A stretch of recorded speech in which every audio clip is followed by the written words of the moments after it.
Bonsoir à tous. Ce soir, l'avant-veille de Noël, comme tous les ans, quand on est le samedi le plus proche de Noël, en fait, j'aime bien m'intéresser à un texte qui touche à la naissance de notre Sauveur.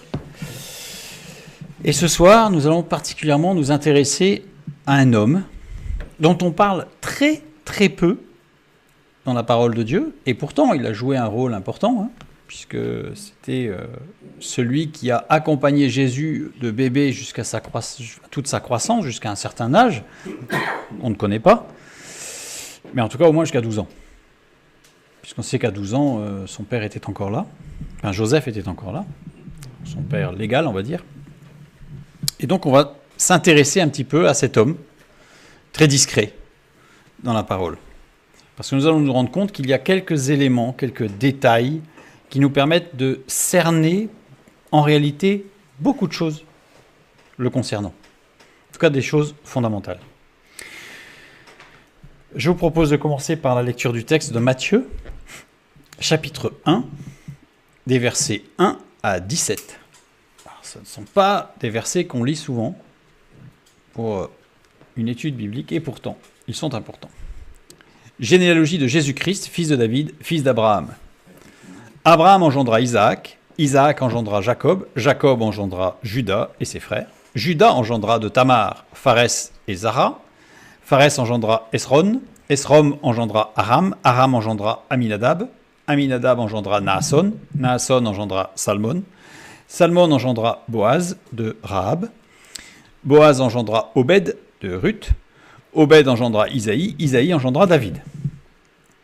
Puis nous continuons. Le roi David engendra Salomon, de la femme de Uri. Salomon engendra Roboam, Roboam engendra Abia, Abia engendra Asa, Asa engendra Josaphat, Josaphat engendra Joram, Joram engendra Osias, Osias engendra Joatam, Joatam engendra Akaz, Akaz engendra Ézéchias, Ézéchias engendra Manassé, Manassé engendra Amon, Amon engendra Josias, Josias engendra Jéconias et ses frères au temps de la déportation à Babylone. Continuons. Après la déportation à Babylone, Jéconias engendra Salathiel, Salathiel engendra Zorobabel, Zorobabel engendra Abioud, Abioud engendra Eliakim, Eliakim engendra Azor, Azor engendra Sadoc, Sadoc engendra Hakim, Hakim engendra Élioud, Élioud engendra Éléazar, Éléazar engendra Mathan, Mathan engendra Jacob, Jacob engendra Joseph, l'époux de Marie, de laquelle est né Jésus, qui est appelé Christ. Et nous finissons. Il y a donc en tout 14 générations depuis Abraham jusqu'à David, 14 générations depuis David jusqu'à la déportation à Babylone, et 14 générations depuis la déportation à Babylone jusqu'au Christ. Texte, je dis, riche d'enseignements. Et nous allons le voir. On va prendre le verset 16. Jacob engendra Joseph, l'époux de Marie, de laquelle est né Jésus, qui est appelé Christ. Matthieu 1, 16. Mais on a un problème quand on lit Luc chapitre 3, verset 23. Parce que nous lisons, Jésus avait environ 30 ans lorsqu'il commença son ministère, étant, comme on le croyait, fils de Joseph, fils d'Élie. Donc on a un évangile qui nous dit que Joseph est le fils de Jacob, enfin d'un certain Jacob, et on a un autre évangile qui nous dit que Joseph est le fils de Élie. Évidemment, on se pose des questions. Qu'est-ce qui s'est passé ? On a la réponse par un historien et écrivain du début de l'ère chrétienne qui donne des éléments de réponse. Et ces éléments de réponse vont nous permettre en fait de vérifier que ce que dit cette personne est vrai. C'est l'élément qui va nous permettre, comme le petit bout de laine qui dépasse, et on va tirer dessus et on va se rendre compte que ça va nous amener à une réponse. Et que cette réponse, elle va être fondamentale. Et c'est pour ça que ces deux généalogies sont très importantes. Enfin, entre autres, parce qu'il y a beaucoup de choses concernant ces deux généalogies. L'historien écrivain du début de l'ère chrétienne, c'est Sextus Julius Africanus, dit Jules l'Africain. d'un milieu sûrement très riche, d'une grande culture. Il écrivait en grec, mais connaissait aussi parfaitement le latin et l'hébreu, puisqu'il a écrit au moins une lettre à Origène qui l'atteste, par rapport à sa maîtrise de l'hébreu.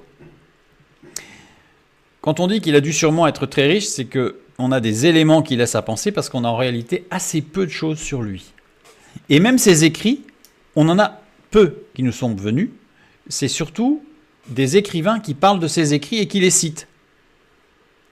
Mais ses écrits en eux-mêmes, on n'en a que très très peu.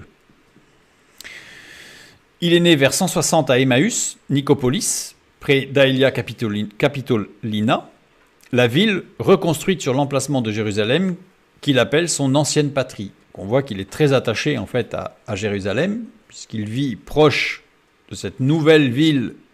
Après la destruction de 70, les Romains ont recréé une autre ville en la rebaptisant Aelia Capitolina. Mais lui dit que voilà, il reste attaché, son ancienne patrie, c'est Jérusalem. Alors, les réponses, eh bien, il nous les donne en retranscrivant les renseignements rapportés par la famille de Jésus vivant encore à son époque. Donc c'est ce qu'il nous dit. Je reprends le texte, enfin la fin de toute la généalogie de la lignée de Jésus, les versets 15 et 16, Matthieu, où on a Hakim qui engendre Élioud, qui engendre Éléazar, qui engendre Mathan, qui engendre Jacob, qui engendre Joseph. Ça c'est l'évangile de Matthieu. Je vais surligner systématiquement de cette couleur, un petit peu marron clair là, tous les éléments qui nous viennent de la famille de Jésus, retranscrits par Jules l'Africain. Alors, on nous dit que Mathan épousa une femme qui s'appelait Esta. Esta étant une jeune femme de Jérusalem.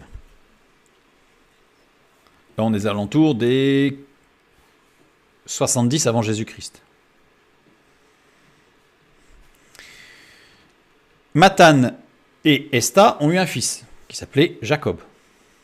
Jusque-là, ça va. Mais après la mort de Mathan, Mathan étant mort jeune, Esta a épousé Mathat. Et avec Mathat, Esta a eu un fils, Élie. Ils sont demi-frères. Jacob et Élie sont donc demi-frères, ils ont la même mère, deux pères différents. Jacob épousa une femme, et on ne sait pas son nom. Point d'interrogation, puisqu'on ne sait pas le nom de cette femme. Mais on sait qu'il a épousé une jeune femme. Mais Jacob est décédé sans avoir d'enfant avec cette femme. Et cette femme a épousé son demi-frère, Élie. Et Élie a engendré Joseph. Mais comme c'était le premier fils de cette femme dont on n'a pas le nom, il était légalement considéré comme étant le fils de Jacob. C'est pour ça que j'ai mis en pointillé vert. Voilà. Donc là déjà, on comprend les deux généalogies différentes. Enfin, les deux fins de généalogie, parce que les deux généalogies sont très différentes. Mais en tout cas, au niveau de la fin de généalogie, on comprend la différence. Et donc, nous avons Joseph. Joseph, biologiquement, le fils de Élie. Joseph, légalement, le fils de Jacob. Donc, on a une filiation légale et on a une filiation génétique, biologique. Nous lisons dans Luc chapitre 3, les versets 23, la fin du verset 23 et le verset 24, nous lisons « Étant comme on le croyait, fils de Joseph, fils d'Élie, fils de Mathat, fils de Lévi, fils de Melchi, fils de Janaï, fils de Joseph. » Donc, je reprends la généalogie de Luc, et on voit que nous avons bien Mathat, Élie et Joseph. Donc, on a une lignée ici assez complexe, avec du légal et du biologique. Une généalogie légale et une généalogie biologique. Je reprends le verset 16 et le verset 23 du chapitre 3 de Luc, où j'ai rajouté, pour qu'on... c'est l'inverse, je me suis trompé, il faudra que je change sur mon diaporama. Jacob engendra Joseph, c'est Jacob qui est le père légal. Ici, je fais une faute en retranscrivant, c'est le fils génétique, biologique, c'est Élie. Comme on le croyait. Ce qui est intéressant, c'est ce mot. Parce que ce mot, c'est nomiso, en grec. Nomiso, ça définit toute chose établie, toute chose acceptée par l'usage, une coutume, une loi, un commandement, loi ou règle produisant un état approuvé de Dieu, dont l'observation est approuvée de Dieu. De quelle loi parle-t-on? De quelle loi parle-t-on? Pour que ce transfert d'autorité légale d'un défunt sur un enfant qui est né par un frère ou un demi-frère, eh bien c'est la loi du Lévirat. C'est la loi applicable dans le cadre de la loi du Lévirat. La loi du Lévirat que l'on trouve dans le Deutéronome, chapitre 25, les versets 5 à 10. Nous la lisons. Lorsque des frères demeureront ensemble et que l'un d'eux mourra sans laisser de fils, la femme du défunt ne se mariera point en dehors avec un étranger, mais son beau-frère ira vers elle, la prendra pour femme et l'épousera comme beau-frère. Le premier-né qu'elle enfantera succédera au frère mort et portera son nom, afin que ce nom ne soit pas effacé d'Israël. Si cet homme ne veut pas prendre sa belle-sœur, elle montera à la porte vers les anciens et dira « Mon beau-frère refuse de relever en Israël le nom de son frère.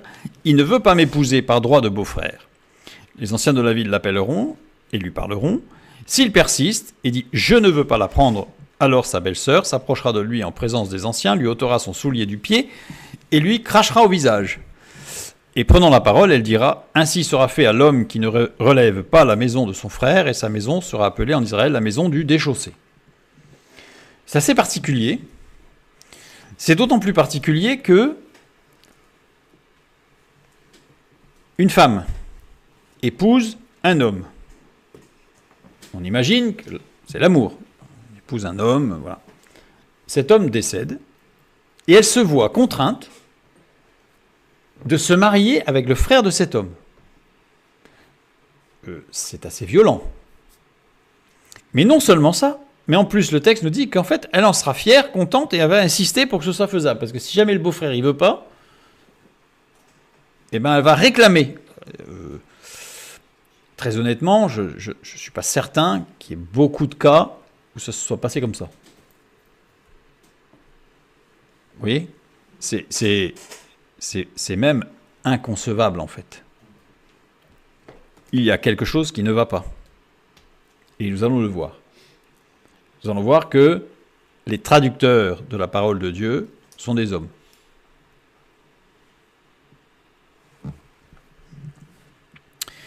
Pour ça, nous allons regarder d'un peu plus près cette loi du Lévirat. Parce que si on ne la comprend pas, parce que là elle est incompréhensible, mais si on ne la comprend pas dans le texte biblique et même en dehors de ce que nous sommes en train d'étudier, c'est Dieu qui établit quelque chose comme ça, mais c'est d'une violence extrême faite aux femmes. Enfin, je veux dire, c'est abominable. Et même à un homme, je veux dire, il n'a rien demandé, son frère se marie, ils sont heureux, c'est formidable, tout le monde se réjouit, puis il décède et il doit se marier avec une femme. Enfin, c'est inimaginable. Donc regardons d'un peu plus près. Alors on ne va pas tout regarder la loi du Lévirat, parce que là on en aurait pour 2 ou 3 soirées, mais on va regarder ce qui nous intéresse tout particulièrement par rapport à Joseph. Deutéronome, chapitre 25, le verset 5. Lorsque des frères demeureront ensemble et que l'un d'eux mourra sans laisser de fils, la femme du défunt ne se mariera point en dehors avec un étranger, mais son beau-frère ira vers elle, la prendra pour femme et l'épousera comme beau-frère. Demeureront ensemble. Yachab. Yachab, qui veut dire habiter, mais qui veut dire être solidement établi. Et nous avons ensemble, Yachad, unis de façon unitaire. Unis, solidaires. C'est-à-dire que pour que cette loi s'applique, il faut quand même quelque chose de très particulier entre les frères. Il faut que les frères soient solidement établis ensemble, et solidaires l'un de l'autre. Dans quel cas peut-on avoir deux hommes, ou deux femmes, enfin deux êtres humains, enfin, solidaires, deux personnes solidaires? En préalable à cette loi, il fallait que les frères soient unis et solidaires, donc associés dans une entreprise sociale et ou économique. C'est-à-dire que c'est le seul moyen d'être solidaire. Pour être solidaire, ça veut dire qu'il y a des enjeux ou sociaux ou économiques. Donc ça veut dire que pour que cette loi s'applique, il fallait que les deux frères soient associés dans une entreprise. Alors dans une œuvre, on va dire, sociale ou économique. Yashad, conjugué à l'imparfait. L'imparfait, il exprime une action, une condition ou un processus non accompli, inachevé, prolongé et répété. L'association devait être effective au moment du décès. On rajoute une condition. Ça veut dire qu'au moment du décès, pour que cette loi s'applique, il fallait que les deux frères soient effectivement associés. C'est pas s'ils avaient été associés il y a 10 ans. Là, il fallait qu'ils soient associés. Donc, après, on va y revenir, mais que l'un d'eux mourra sans laisser de fils, la femme du défunt ne se mariera point en dehors avec un étranger. Le terme étranger ici, c'est deux mots, c'est ish, souffre. Ish, l'homme régénéré, l'homme qui a fait le choix de suivre Dieu. Sinon, ça aurait été, il y a d'autres termes. Donc on a Adam qui est pour celui qui n'a pas fait de choix. D'accord ? Et là, juste à l'instant, le troisième m'échappe, mais c'est pas grave. Pour désigner un homme qui a fait le choix de ne pas suivre Dieu. Enoch, tout à fait, merci. Enoch, c'est l'homme qui a fait le choix de ne pas suivre Dieu. Et le Adam, c'est celui qui est encore dans le temps d'ignorance, c'est-à-dire qu'il n'a pas été amené à faire un choix. C'est pas qu'il n'a pas fait le choix, c'est que Dieu ne l'a pas amené à faire son choix, le choix de sa vie vis-à-vis de Dieu.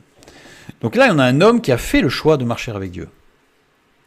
Et Zouvre, étranger, ennemi, illégitime, perverti. La racine des trois lettres, qui est action de disperser, désigne le fait d'être éloigné du centre, désigne le fait d'être abandonné à sa propre impulsivité. Ne désigne pas le fait de faire quelque chose de mauvais. Zouvre, ça ne veut pas dire que c'est quelqu'un qui fait quelque chose de mauvais. Désigne le fait de ne pas être soumis à l'impulsion de l'esprit. Donc en fait, cette expression décrit un homme qui a marché avec Dieu, mais qui manifestement abandonne la sanctification. C'est pas un étranger. C'est pas un Sparte ou un Amalicite. Non. C'est l'expression biblique désigne un homme en dehors avec un homme qui a fait vœu de marcher avec Dieu et qui manifestement s'en écarte. On pourrait appeler ça en termes modernes un rétrograde, si on veut. Continuons. Au dehors,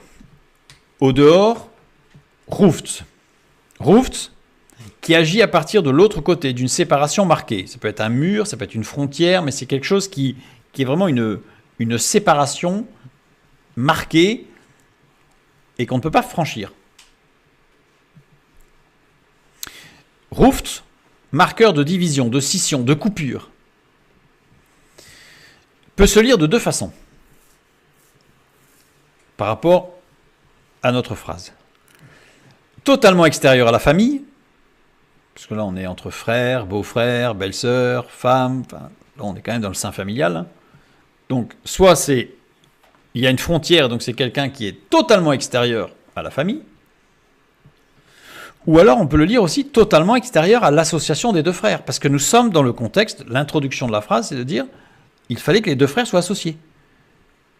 Et il n'y aura pas de mariage, enfin on verra après ce que ça veut dire, mais cette femme n'ira pas en tout cas vers un homme extérieur à l'association et qui est rétrograde.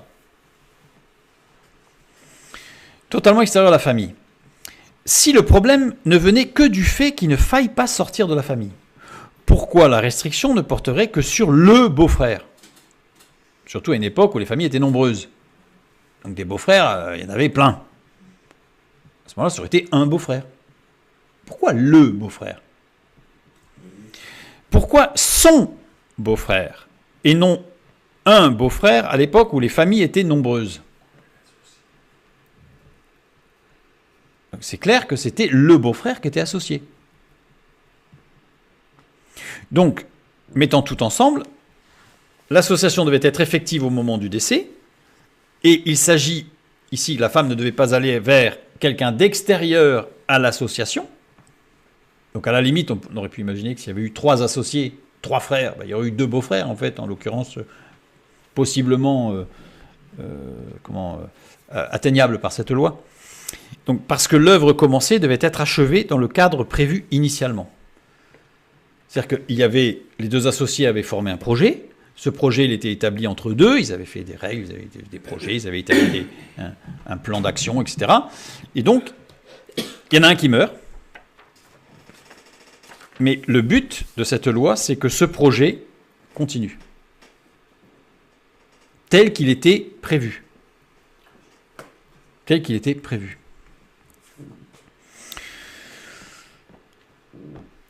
Maintenant, le fait de se marier. La femme du défunt ne se mariera point. Le terme traduit par mariage, c'est haya. Et haya ne veut pas dire mariage. Le mariage désigne l'état d'être, de demeurer. Devenir dans le cas où l'état d'être n'est pas établi. C'est-à-dire quelqu'un qui n'est pas, à ce moment-là, haya peut dire devenir. Mais en aucun cas il s'agit de mariage. Ce terme n'a jamais voulu dire mariage. Jamais. Sauf là. Si je prends maintenant les deux, enfin j'essaie de mettre ce terme haya et en dehors, l'épouse ne devait pas être considérée extérieure à la famille ni à l'association entre les 2 frères. J'y vais par étapes parce que c'est fondamental. Ça veut dire que cette femme, les 2 frères montent un projet ensemble. Ils discutent ensemble, etc. Donc elle n'est pas, évidemment, elle n'est pas au courant de tous les tenants et les aboutissants du projet, puisqu'elle n'est pas dedans. Elle est l'épouse de l'un des 2, donc elle est au courant de certaines choses, mais elle n'est pas évidemment complètement impliquée dans ce projet. Mais le texte nous dit que, attention, cette femme ne doit pas être considérée comme étant extérieure au projet. L'œuvre commencée par le mari défunt fait partie du douer de son épouse, tout comme l'ensemble de ses biens, s'il n'y a pas de fils capable d'assumer la suite de son père, s'il n'y a pas de fils. Alors le douer, c'est quoi? Le douer, on parle d'héritage, c'est de parents à enfants, et le douer, c'est du mari, enfin du conjoint vers le conjoint. Le conjoint n'hérite pas de son conjoint. Il acquiert le douer. C'est le terme technique. C'est plus que l'usufruit. Parce que l'usufruit sous-entend qu'elle n'est pas forcément maître des décisions. Alors que le douer, elle acquiert la propriété de ce qui était à son mari. Donc ça veut dire que son mari, il était associé, il décède, il n'y a pas de fils pour prendre la succession, auquel cas sinon ça aurait été le fils qui aurait pris la succession, eh bien c'est elle qui devient, de fait, l'associé dans l'entreprise. Là, on commence à voir que cette loi, elle est hyper protectrice pour les femmes. Après, faut-il qu'elle soit capable de... Ça, on va voir, évidemment, cette loi, c'est aussi pris en compte, parce qu'évidemment, pas forcément la capacité, mais comme une femme qui aurait un projet et son mari n'aurait pas forcément la capacité de faire ce qu'elle fait. Enfin, voilà. Donc, nous continuons, toujours avec ce verset 5. Alors, j'essaye d'introduire dans le verset la traduction, pour être plus proche. Lorsque des frères seront associés dans une œuvre et que l'un d'eux mourra sans laisser de fils, la femme du défunt ne sera point considérée comme extérieure à la famille ou étrangère à l'association, comme si elle était un homme qui quitte les voies de Dieu, pour reprendre tous les termes. Comme si elle était, en fait, quelque part, inférieure à un homme qui marche avec Dieu. C'est ce que ça veut dire, en fait. Comme si elle était considérée comme étant inférieure à un homme qui, lui, marcherait avec Dieu. Ben non, si elle marche avec Dieu, c'est pareil. Parce que si un homme, si je prends les lois de l'Ancien Testament, du Lévitique et du Deutéronome, un homme qui est rétrograde mérite l'exclusion du peuple. Il est exclu du peuple. Et donc, sous-entendu, on ne doit pas considérer cette femme comme étant possiblement exclue. Et de l'association, et de la famille, et du groupe. Rien. Au contraire, ce texte insiste sur le fait qu'elle doit être incluse. C'est-à-dire qu'elle fait partie du projet. À part entière. Au même titre que son défunt mari. Continuons. Mais son beau-frère ira vers elle. Alors le terme beau-frère ici, c'est quand même, il ira vers elle, il prendra pour femme et il l'épousera comme beau-frère. Et puis après on parle même qu'il y aura des enfants. Alors faut quand même expliciter un peu les choses. Son beau-frère, Yabam. Yabam, nous avons deux occurrences. C'est un nom qui est utilisé deux fois dans la parole de Dieu. Ici, Deutéronome 25.5, et là, Deutéronome 25.7. Si cet homme ne veut pas prendre sa belle-sœur, elle montera à la porte vers les anciens et dira « Mon beau-frère, mon Yabam, refuse de relever en Israël le nom de son frère, etc. » En réalité, ce mot est utilisé que dans ce contexte, que là. Donc attention au sens qu'on lui donne. Il faut dire qu'ici on retrouve le terme beau-frère, puisque à la fin du verset 5, l'épousera comme beau-frère, ou à la fin du verset 7, épousé par le droit de beau-frère. Les deux expressions, épousé comme beau-frère ou épousé par droit de beau-frère, c'est la même chose, c'est traduit par le verbe Yabam, pas le nom. Donc le nom Yabam est utilisé deux fois, et le verbe Yabam est utilisé deux fois. Mais toujours dans les mêmes textes. Trois fois Yabam, trois fois. On va le voir tout à l'heure. Il ne s'agit pas de n'importe quel beau-frère de la famille, on l'a vu. On a vu, c'est celui qui était associé. Il s'agit de celui qui était associé au défunt. Parce qu'en plus, la pauvre femme, si en plus elle se retrouvait dans la famille, ils étaient 15 hommes, prenez le risque qu'il y en ait un. Donc c'est inimaginable, évidemment. Il ira vers elle. Aller vers est traduction de bov. Bov, c'est l'action de venir, provenir, parvenir, conduire, aller de l'avant. Le beau-frère associé ne devra pas déconsidérer sa belle-sœur sous prétexte qu'elle est une femme, mais il devra aller de l'avant avec elle comme partenaire et associé. C'est pas écrit... parce que tel que c'est traduit, on a l'impression que il va avoir une relation sexuelle avec elle, quoi. Alors que non.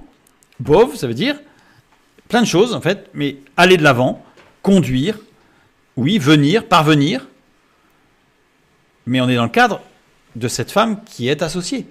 Donc, ça veut dire qu'il ne devra pas dire « Oh là, c'est une femme, elle n'y comprend rien ». Il devra l'amener, il devra aller de l'avant avec elle comme partenaire et associé.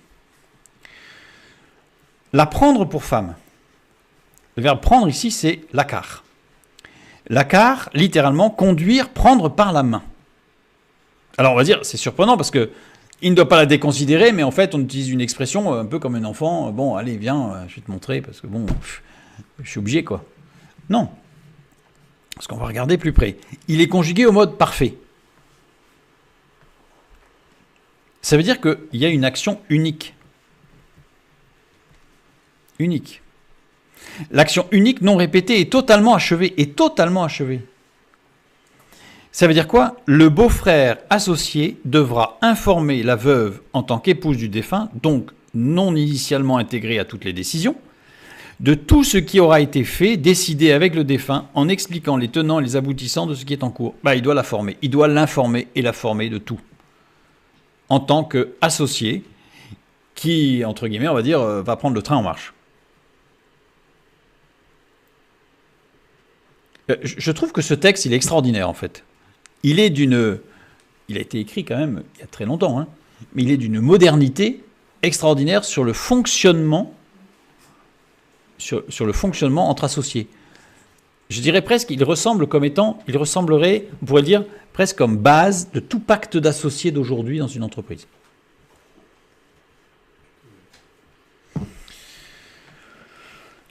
Je reviens sur le verbe yabam. épouser comme beau-frère, ou traduit par épouser par droit de beau-frère, comme si le beau-frère avait un droit, voilà, presque le droit de cuissage du Moyen-Âge dont on parle de temps en temps. Oui, c'est violent. Ce verbe yabam est utilisé 3 fois. Donc 2 fois ici, en Deutéronome 25, et 1 fois dans Genèse, chapitre 38, le verset 8, où il est dit « Alors Judas dit à Onan, va vers la femme de ton frère, prends-la comme beau-frère, c'est la traduction de Yabam, et suscite une postérité à ton frère. » Bon, on va être obligé d'aller voir un peu plus près, les 2 textes. Donc je reprends la fin du verset 5 de Deutéronome 25 et Genèse 38, 8. Épouser comme beau-frère, on a vu que c'était Yabam. Prends-la comme beau-frère, Yabam. Tous les deux sont conjugués au radical piel. Sauf que dans le Deutéronome, c'est conjugué au mode imparfait. Et dans Genèse 38, c'est conjugué au mode impératif. Donc c'est un ordre. Il y a une différence fondamentale entre ces 2 textes. Je reprends l'écriture du verbe conjugué au radical piel et au mode imparfait dans Deutéronome 25, yebama. Et l'écriture dans Genèse 38 au radical piel et au mode impératif, yabem. Je regarde, puisqu'il est très peu utilisé, ce verbe, on va le regarder dans sa construction, tel qu'il est utilisé, tel qu'il est transcrit. Les 2 premières lettres, yod beit, jubilation, plaisir. Cri par saccade. Les 2 lettres suivantes, beit meim, lieu élevé, désigne quelque chose de sublime. Et le et pointé désigne l'être absolu. On a un terme ici qui désigne le plaisir, des petits cris par saccade, quelque chose de sublime. On va pas détailler, on va pas aller plus loin. Et de l'autre côté, yabem, on a les 2 premières lettres qui sont plaisir, jubilation, cri par saccade, et les 2 dernières lettres qui sont beit meim, lieu élevé ou chose sublime. Mais il n'y a pas la désignation de l'être absolu. Ça veut dire quoi? Ça veut dire qu'on a dans un cas la description de relations sexuelles répétées amenant construction et épanouissement, donc résultat de l'amour, parce qu'on ne peut pas atteindre l'être absolu et la construction dans une relation sexuelle s'il n'y a pas d'amour. C'est une évidence. Et dans l'autre cas, on a une description d'une relation sexuelle sous contrainte, sans amour, ni construction, ni épanouissement. Et c'est pas étonnant, puisque en fait, dans Genèse 38, c'est un ordre. C'est un ordre, je ne vois pas où il peut y avoir l'épanouissement, alors que dans Deutéronome 25, il n'y a pas d'ordre. Judas voulait relever le nom de son fils aîné sans considération de Tamar, la jeune épouse de son fils défunt. C'est Judas qui a donné l'ordre, c'est pas Dieu. Je fais juste une parenthèse. Quand vous relirez la généalogie de Matthieu, vous verrez que Tamar, elle est citée, justement, dans la généalogie de Matthieu. Il n'y a pas beaucoup de femmes qui sont citées, hein, mais Tamar est citée. Judas voulait relever le nom de son fils aîné sans considération de son fils puîné. C'est-à-dire qu'en fait, c'était la gloire du fils aîné, parce qu'il n'a même pas demandé l'avis de son fils puîné, Onan, son second. D'ailleurs, qu'il ne voulait pas. On sait ce qu'il faisait. L'expression « il se souillait à terre » afin de ne pas avoir de descendance avec Tamar, parce qu'il ne voulait pas. Et on peut le comprendre. C'est son frère qui s'est marié avec Tamar, c'est pas lui. Mais c'était... Et en plus, remarquez que Genèse est bien avant Deutéronome. Hein, Genèse 38, c'est bien avant Deutéronome. C'est-à-dire que la loi du Lévirat n'existait pas. C'est Judas qui voulait absolument que son fils aîné ait une descendance pour la gloire de la famille. Donc ça ne pouvait pas marcher. Alors que, dans le Deutéronome, Dieu établit une règle de respect relationnel homme-femme avec la possibilité d'aller vers un épanouissement amoureux. Et oui, puisque dans le Lévitique, il est écrit « Tu n'iras pas vers la femme de ton frère ». Or là, dans ce contexte particulier, de par la promiscuité peut-être qu'il va y avoir, en tant qu'associé, etc., il peut se produire que l'amour naisse. Et là, Dieu ne freine pas. Au contraire, il ouvre la porte en disant « c'est possible ». Mais il n'y a pas d'impératif. Ce n'est pas une contrainte. C'est une porte ouverte. Mais si le couple prend cette porte, va vers cette direction. Donc je reprends Deutéronome, verset 5 du chapitre 25. Donc ici, nous avons, dans Genèse 38, la conjugaison au mode impératif met en évidence une relation uniquement légale et juridique voulue par un homme et non par Dieu. Une autorité. Ah, vas-y. Alors que la conjugaison au mode imparfait met en évidence une relation construite dans l'amour. Ce qui, évidemment, change absolument tout.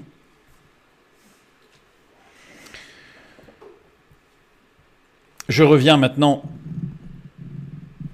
sur... on a compris le Lévira, et maintenant on va revenir un petit peu de plus en plus près de Joseph, l'époux de Marie.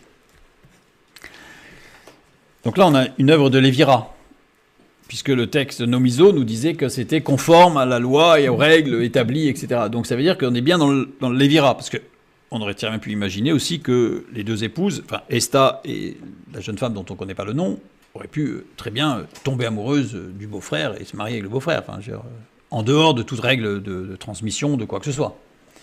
Mais le Nomiso montre que c'était dans l'ordre d'une règle établie. Bon.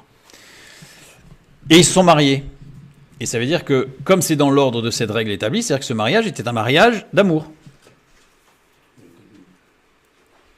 Avec, en arrière-plan, une reprise de l'association qu'il y avait entre les deux demi-frères. Donc je vais garder juste cette partie-là. Et donc, on sait de fait que Jacob et Élie, Jacob fils de Mathan et Élie fils de Mathat, étaient associés. Peut-on savoir quelle était leur association ? Je me suis posé la question. Je me suis dit, est-ce que la parole de Dieu nous donne un indice quelque part qui nous permettrait de savoir qu'est-ce qu'ils avaient fait ensemble ? Et oui, on va trouver un indice. Dans Matthieu chapitre 13, verset 55. N'est-ce pas le fils du charpentier ? N'est-ce pas Marie qui est sa mère ? Jacques, Joseph, Simon et Jude ne sont-ils pas ses frères ? Ici, le mot, on désigne Joseph, le fils du charpentier. C'est Joseph le charpentier, bien sûr. Mais le mot charpentier, tectone, est décliné de façon très particulière. Parce qu'il est décliné au génitif et non pas au datif. Il aurait dû être au datif, parce que le datif, c'est définir un rôle ou une fonction. Donc il aurait dû avoir le rôle ou la fonction charpentier. Or, il est au génitif. Il est au génitif, ça veut dire que s'il définit une caractéristique inhérente. C'est-à-dire que Joseph a pris la succession de quelque chose. Ce n'est pas une fonction, c'est que c'était en lui, c'était familial. Or, en tant que fils aîné, avec une filiation légale et une filiation biologique entre les deux demi-frères qui étaient associés, puisque c'était la loi du Lévira, c'est lui qui a pris la charge de le métier de charpentier, c'est-à-dire qu'en fait, Jacob et Élie ont créé un atelier de travail du bois. Et c'est lui qui a pris la charge, qui a pris la suite de l'atelier de travail du bois. Et c'est pour ça qu'on le dit, n'est-ce pas le fils du charpentier, mais pas au datif. C'est pas son métier, ça aurait pu être autre chose. Ça aurait pu être autre chose. Mais non. C'est au génitif. Vous voyez ? Extraordinaire, le texte biblique, il est d'une concision et d'une précision extraordinaire, parce qu'il nous donne énormément d'informations, en fait, dans une lecture qui reste quand même souple, sans toutes sortes de périphrases qui rendraient le texte très lourd, ou alors avec des notes de bas de page où on n'en finirait plus. Non. Ça, c'était pour le petit clin d'œil. Mais on voit que Joseph, c'est pas un métier qu'il a, c'est quelque part, il est intégré dans une synergie familiale. Et c'est important. C'est important. Je reviens sur la loi de Lévira, puisqu'on en a une dont on parle assez souvent et assez facilement, c'est Ruth. Ruth, qui s'est mariée, qui est partie, perdu son conjoint, perdu son beau-frère, donc là au moins. Hein. Et ils reviennent à Jérusalem. Et elle rencontre Boaz. Et Boaz est amoureux de Ruth. Mais attention, il y a un homme dont la parenté est plus proche de Naomi, c'est qui l'amène à avoir un droit de rachat, c'est ce qu'on dit, hein, un droit de rachat plus important que celui de Boaz. Donc, il faut d'abord lui demander à lui. Regardons le texte, juste un tout petit peu. On ne va pas le regarder à la loupe, parce que ce sera un peu long, mais on va le regarder. Boaz dit, « Le jour où tu acquerras le champ de la main de Naomi, tu l'acquerras en même temps de Ruth, la Moabite, femme du défunt, pour relever le nom du défunt dans son héritage. » Remarquez le détail. Tu l'acquerras en même temps de Ruth. C'est pas tu acquerras Ruth. On est tellement formaté dans la lecture qu'on en oublie ce deux. On a l'impression que tu acquerras le champ de la main de Naomi, tu acquerras en même temps Ruth dans le package. Alors que le texte biblique, il est bien traduit là. Tu l'acquerras de Ruth, c'est-à-dire que Ruth, tout ce qui appartenait à son mari lui est revenu en douaire. C'est-à-dire que c'était à elle, quoi. Tout simplement. Mais comme il avait hérité, son mari, de ses parents, forcément, sa mère était aussi intéressée par la vente, puisqu'elle était aussi, quelque part, propriétaire, mais en même temps que Ruth. Ruth ayant hérité, je dirais presque, d'une partie, voilà, par rapport à la mère. Je ne vais pas rentrer dans les détails des lois du Lévitique et du Deutéronome sur les héritages et sur les douaires, mais voilà, il y avait les deux. Donc on voit bien le texte, et en même temps, de Ruth. C'est-à-dire que Ruth, elle est propriétaire, donc il va falloir aussi discuter avec elle. Prends le verset suivant. Que répond l'homme ? Et celui qui avait le droit de rachat répondit, « Je ne puis pas racheter pour mon compte, crainte de détruire mon héritage. Prends pour toi mon droit de rachat, car je ne puis pas racheter. » Alors parfois on dit, « Ah ouais, mais parce que s'il il craint de détruire son droit d'héritage, on a certains commentaires qui disent, c'est parce qu'il était déjà marié, il avait déjà des enfants, etc. Donc tout était en cours, et puis là, il ne pouvait pas arriver là comme ça, et puis prendre Ruth. » Regardons bien le texte. Crainte de détruire mon héritage. Pourquoi dit-il ça ? Parce que dans le Deutéronome, chapitre 23, versets 3 et 4, il est écrit ceci. « L'Ammonite et le Moabite n'entreront point dans l'assemblée de l'Éternel, même à la 10e génération et à perpétuité, parce qu'ils ne sont pas venus au-devant de vous avec du pain et de l'eau sur le chemin lors de votre sortie d'Égypte, et parce qu'ils ont fait venir contre toi à prix d'argent Balaam, fils de Béor, de Pétor, en Mésopotamie, pour qu'il te maudisse. » Détruire ici, crainte de détruire mon héritage. Shachat. Shachat, qui veut dire corrompre moralement. Donc il n'était pas question ici de quelque chose de financier, de physique ou quoi. C'était moralement, voire spirituellement. Ben oui, parce que quelque part le Deutéronome nous dit que le Moabite, il est maudit, quoi. Il est maudit. L'Ammonite et le Moabite. Movabi. Movabi, littéralement le Moabite. C'est un masculin singulier. Ça aurait pu être un neutre, auquel cas il y aurait eu la femme et l'homme. Mais c'est spécifiquement masculin. Pourquoi ? Parce que ce sont les hommes qui ont agi et réagi, pas les femmes. Ce sont les hommes qui sont venus devant. Et le texte, quand on prend le texte dans l'Exode, on le voit très clairement. Les femmes, elles étaient restées chez elles, il n'y a pas de problème. C'est les hommes qui se sont mis en opposition au plan de Dieu. Eh bien, la malédiction, elle concerne les hommes, pas les femmes. Pas les femmes. Pour le parent de Boaz, le problème n'était pas Ruth, la femme, avec une quelconque obligation de mariage. Ça n'a jamais été mentionné, même pas supposé dans le texte. Le problème venait qu'elle était moabite.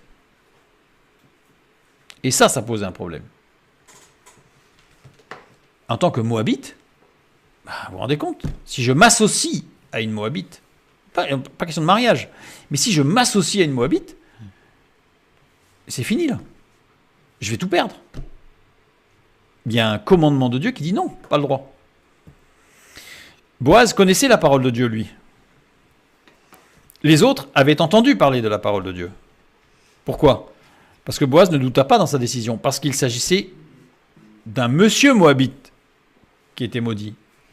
Or, le texte biblique ne dit rien des femmes. Et c'est pour ça que Ruth a pu être même dans la lignée de Jésus, parce qu'elle n'était pas un moabite, elle était une moabite. Quand on connaît la parole de Dieu comme il faut, je dirais, profondément, on ne fait pas de contresens. On n'arrive pas à des règles aberrantes. Les autres doutaient de leur décision. Ils n'étaient pas sûrs.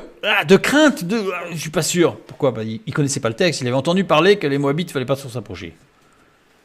Donc le problème, ce n'était pas de se marier, le problème, c'était l'association. Boaz, lui, il n'y a pas eu de souci. Boaz pouvait se marier avec Ruth sans aucun problème. Pour les gens comme Boaz, David pouvait devenir roi par la suite, puisque David était un descendant d'une Moabite. Et là, on voit bien que c'est ce qui a sauvé David, parce que quand David a tué Goliath, et Saül a dit « Wow, c'est qui lui ?» Parce que là, attention, Samuel avait dit à Saül que quelqu'un viendrait le supplanter comme roi. « Ouh là là, celui-là est très fort, là. Il ne va pas risquer peut-être de prendre ma place ?» Et Abner, son chef de guerre, dit « T'inquiète, sa grand-mère, c'est une Moabite. »« Ah, une Moabite, il ne pourra jamais être roi. » Et pas faire attention au texte biblique. Parce que la malédiction s'adressait aux hommes moabites, pas aux femmes. Aujourd'hui encore, on a des gens qui peuvent vous sortir des textes bibliques, mais qui ne le connaissent pas en réalité. Ils ont entendu parler. Mais que dit-il vraiment, ce texte ? Là, c'est le cas. Donc, c'était pour montrer que cette loi du Lévira, en fait, ici, on voit bien qu'il ne s'agissait pas de mariage. Boaz était amoureux de Ruth. C'était autre chose. C'était la porte ouverte. C'était la porte que Dieu avait laissée ouverte.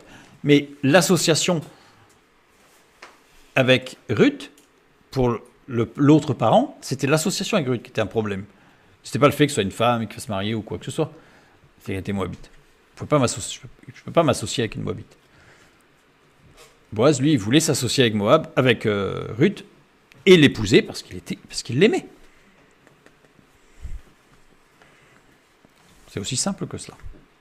Donc je reviens maintenant sur notre texte. On se rapproche et on revient sur Joseph. Mais il fallait bien comprendre le Lévira parce que là, c'est vraiment ce qui se passe pour Joseph.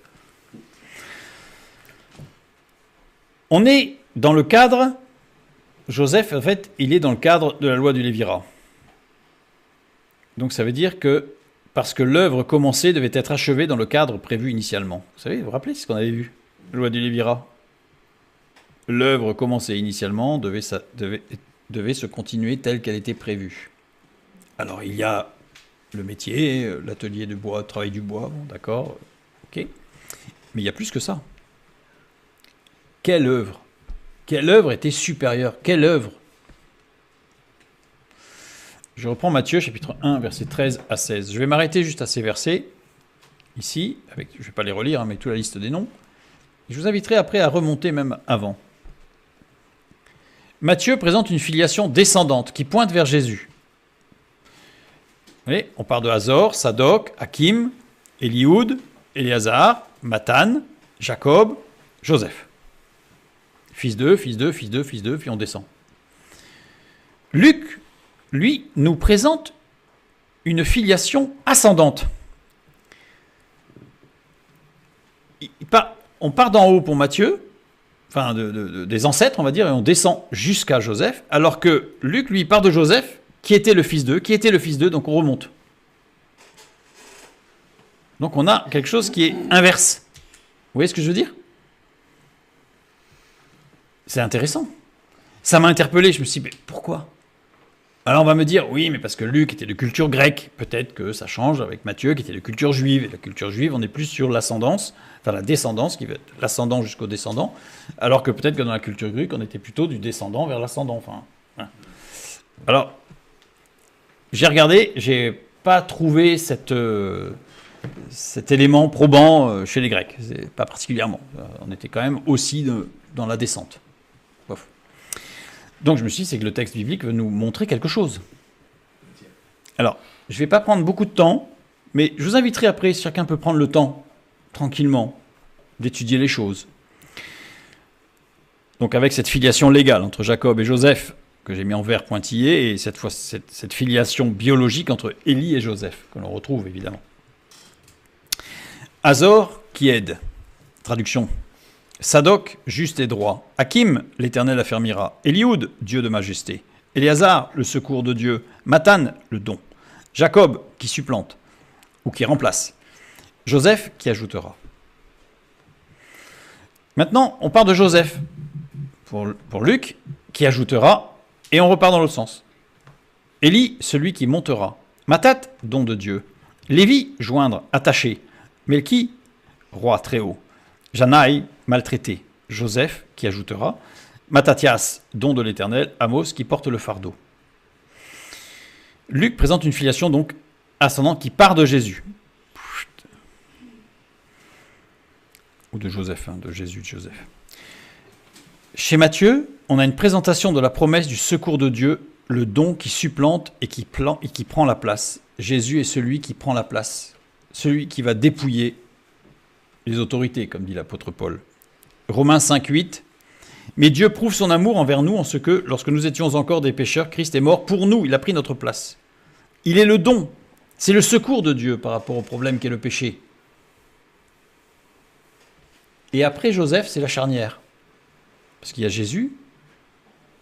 Et chez Luc, c'est la suite. Annonce le don de Dieu, le roi maltraité, attaché, élevé.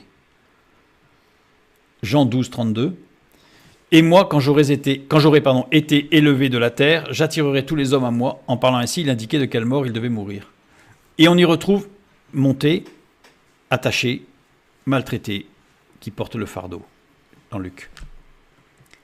C'est-à-dire que les deux généalogies, une légale et une biologique, montrent le secours de Dieu, la justice et l'amour de Dieu, c'est tout ce qui est légal, qui va transmettre le don de la grâce. Et de l'autre côté, on a l'aspect biologique, Jésus, le Fils de Dieu incarné, qui va être maltraité, qui va porter le fardeau, qui va être attaché à la croix et qui montera au Père. Vous voyez, c'est extraordinaire ces deux présentations de généalogie, avec Joseph qui va être cette charnière. Comme si Joseph, c'était d'un côté le bout d'un entonnoir et de l'autre côté le début d'un entonnoir à l'envers. Vous voyez ce que je veux dire? C'est une fermeture et une ouverture. Un sablier avec Joseph au milieu. Joseph, cet homme discret qui a vécu quelque chose de particulier, puisque élevé par un homme, en devant considérer qu'il était le fils d'un autre. Les deux généalogies de Matthieu et de Luc. Théorie de la descendance davidique, parfois c'est ce qu'on dit, on dit qu'en fait c'est une descendance davidique avec une descendance divine, pour prouver que Jésus est le roi et qu'il est le Fils de Dieu. Matthieu 1, 1 à 16 et Luc 3, 23 à 38. On a d'Abraham à David, 14 noms identiques entre les deux descendances. On a de David à l'exil à Babylone, avec 14 rois en suivant l'ordre de la liste des rois de l'Ancien Testament, du côté de Matthieu. 14 rois, ça veut dire qu'il y en a 3 qui ont été omis. Si on prend vraiment, je dirais dans le texte biblique, les rois, ben il en manque 3 dans la liste de Matthieu. Voilà, donc j'ai remis la généalogie des rois, pour qu'on puisse le voir, avec les 3 rois qui sont manquants, qui sont Ocosias, Joas, Amazias. 3 rois manquants. La lignée davidique de Jésus par Nathan, qui ne fut pas roi. C'est-à-dire que du côté de Luc, c'est Nathan, c'est pas Salomon, c'est Nathan, l'un des fils de David. La généalogie, elle passe par Nathan. Or, le Fils de Dieu devait naître de Salomon. Nathan, 3e fils de David. Seul David fut roi dans la liste de Luc. Ensuite, on a après l'exil jusqu'à Joseph. Les listes diffèrent complètement, sauf pour les noms de Salathiel et Zorobabel. Sinon, c'est deux généalogies complètement différentes. Alors, en plus, Salathiel et Zorobabel, pour Matthieu, ce sont des descendants de Salomon. Et pour Luc, ce sont des fils de Néri, descendants de Nathan, le frère de Salomon. Donc en fait, il y a une divergence quand même importante. Alors si je reprends la généalogie biblique, pareil, je vous inviterai à creuser, bien sûr, parce que c'est toujours très intéressant. On y voit ici, au niveau de la déportation à Babylone, ce qui s'est passé. On sait que Néri s'est marié avec une femme et ils n'ont pas eu d'enfant. Et donc, cette femme s'est mariée avec Jéconia, donc sur la lignée de l'autre côté, pour avoir un enfant, Salatiel et Zorobabel. Donc ça veut dire que d'un point de vue légal, c'est la descendance de Nathan. D'un point de vue biologique, c'est la descendance de Salomon. Bon, il faut le suivre, mais pour ça, je vais rapidement, mais prenez le temps, après, de regarder tout ça. C'est passionnant. Salatiel a hérité de Néhéri, descendant de Nathan par sa mère. Le père de Joseph, Jacob selon Matthieu, on l'a vu, Élie selon Luc, évangile de Matthieu, Jésus est le roi des rois. C'est-à-dire que Jacob est un descendant de toute la lignée royale. Petite parenthèse, pourquoi il en manquait 3 ? Parce que ce sont 3 rois qui n'ont pas été reconnus par Dieu. C'est-à-dire que Matthieu ne cite que les rois reconnus par Dieu, pas les autres. Donc là, on a une descendance davidique légale. Le titre de roi lui revient, juridiquement, je dirais. Succession des 14 générations, car la valeur 1000 louis du nom de David fait 14. C'est-à-dire que si je prends la valeur des lettres du nom de David, ça fait 14. Pour évidemment insister un peu plus sur le fait que c'est davidique. D'où les omissions pour arriver à 14 à chaque fois. Mais ces omissions-là sont voulues puisque ce sont des rois qui n'ont pas marché avec Dieu. Ce sont des rois particuliers. Reprenez tous les textes et vous verrez. Évangile de Luc. Jésus est le nouvel Adam. Adam ayant été créé par la matière, puis a reçu le souffle du Père céleste. Jésus, créé dans le sein de Marie, mais c'est le Père céleste qui lui a donné le souffle. Enfin, pas le souffle de vie, mais la vie, puisqu'il fallait qu'il y ait la partie masculine pour pouvoir être formé homme. Pourquoi ? Parce que on sait que chez les mammifères, on a certes, des femelles peuvent porter un petit sans qu'il y ait eu de semence masculine. Ça arrive, c'est très particulier, beaucoup plus chez les orques et les requins ou dauphins, mais on suppose que ça puisse arriver aussi chez l'être humain.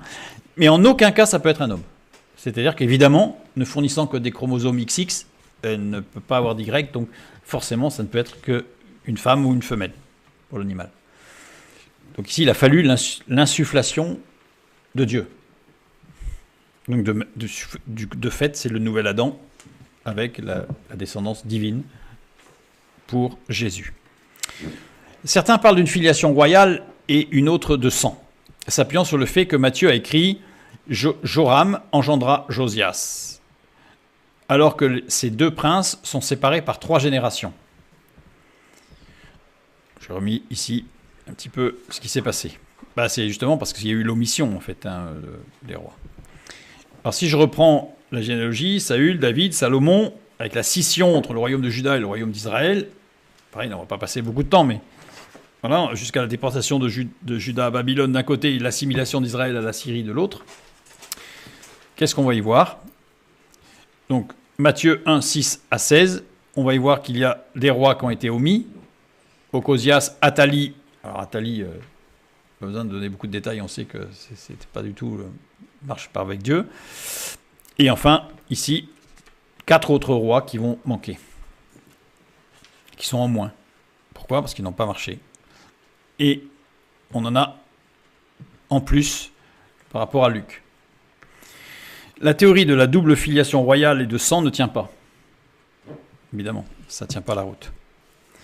Pourquoi Joseph ne pouvait pas être le père biologique de Jésus ? Pourquoi ? Après tout, pourquoi pas ? Jéconia régna 3 mois et 10 jours avant d'être emmené captif par Nebuchadnezzar en 597 avant Jésus-Christ. Dans certains passages bibliques, il porte le nom de Joachim.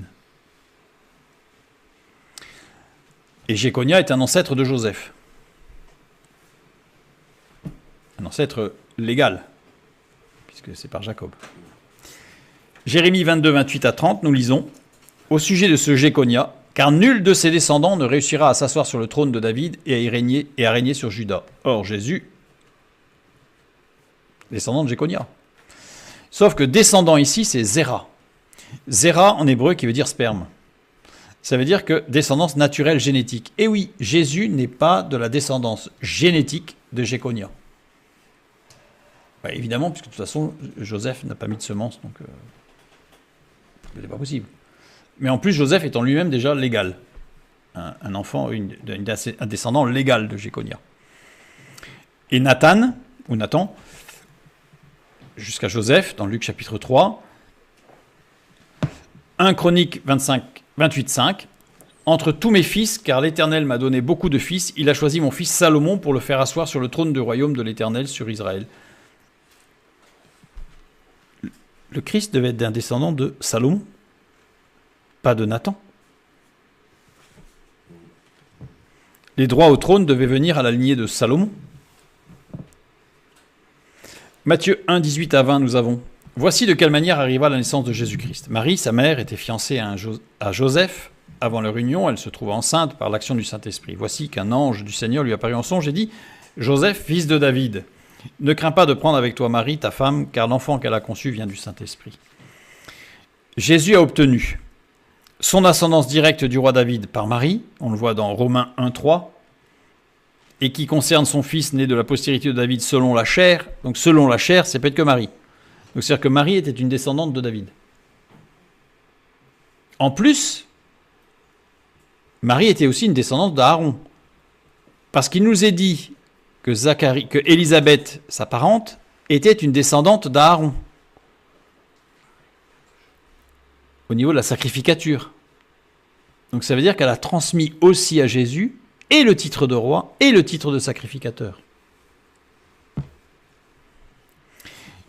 Et Jésus a obtenu le droit légal au trône de David par Joseph. Directement par Salomon. Jusqu'à Salomon, mais le titre légal.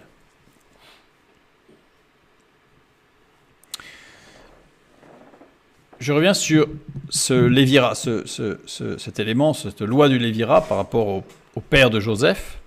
Matthieu 1, 15 et 16. Donc on a toute cette descendance. Avec Esther, je reprends tout le schéma. Hop. Les différents mariages. Voilà. Le père biologique de Joseph a appliqué la loi du lévira. Joseph a vu un homme engagé dans la poursuite d'une œuvre qui ne venait pas de lui. Puisqu'il y a eu ses parents, où lui-même a vécu ce droit de lévira. Donc il a poursuivi une œuvre qui n'était pas de lui. D'accord ? Parce qu'il a élevé Joseph en tant que descendant de son demi-frère, et ce n'était pas son œuvre. Enfin, biologiquement, oui, mais il a tout fait pour que Joseph soit le fils de son demi-frère.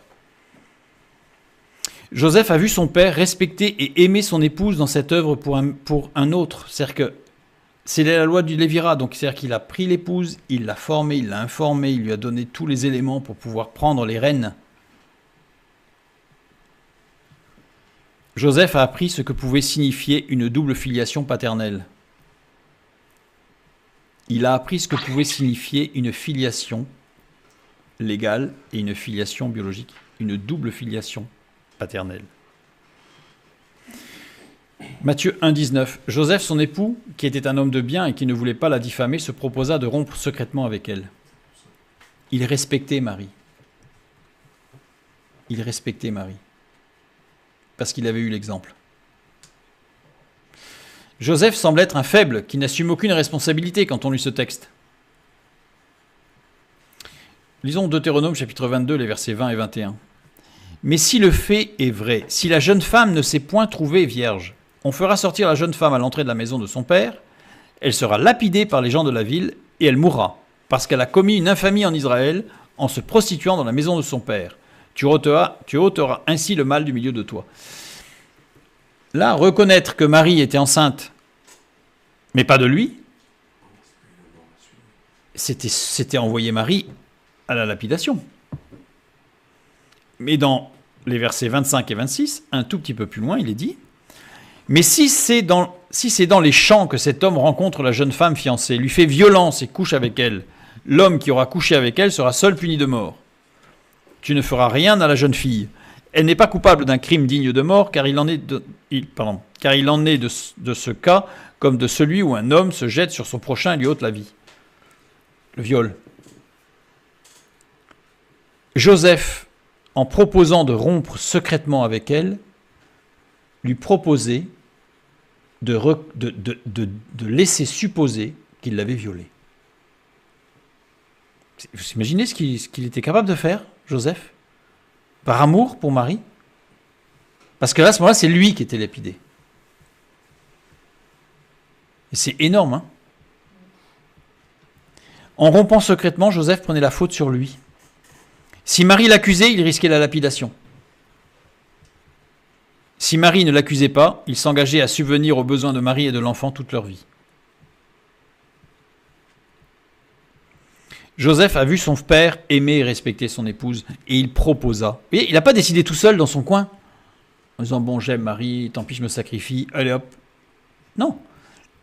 Il proposa, c'est-à-dire qu'il a discuté. Ça veut dire qu'il a donné tous les tenants et les aboutissants. Il a eu l'exemple. Il a eu l'exemple. Il a reproduit l'exemple. On voit un homme de valeur, discret, mais profond, respectueux. Joseph a vu son père aimer et échanger, parler, proposer, partager, réfléchir avec son épouse par rapport à l'association. En tout domaine. Éphésiens 5, 25, je pense que avant l'écrit de Paul, il avait déjà exprimé ce que Paul écrit.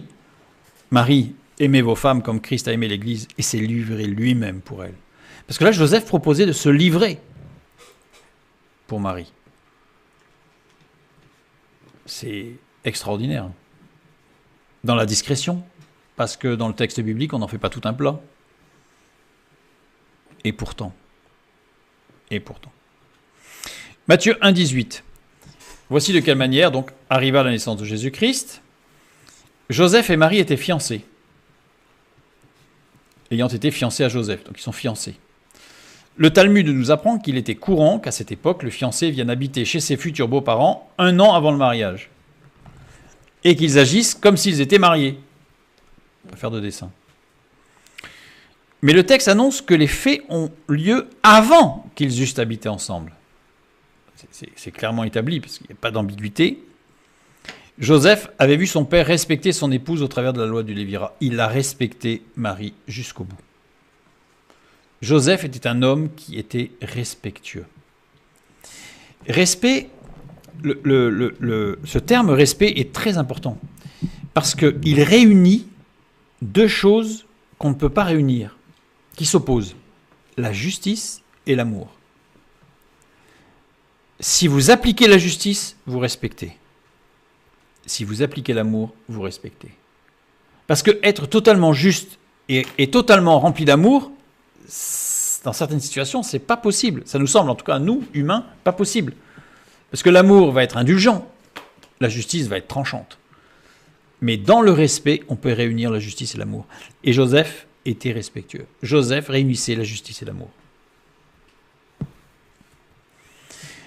Luc 2, 49, Jésus qui leur dit « Pourquoi me cherchiez-vous? Ne saviez-vous pas qu'il faut que je m'occupe des affaires de mon Père ?» Imaginez ce que ça sonne dans l'oreille de Joseph.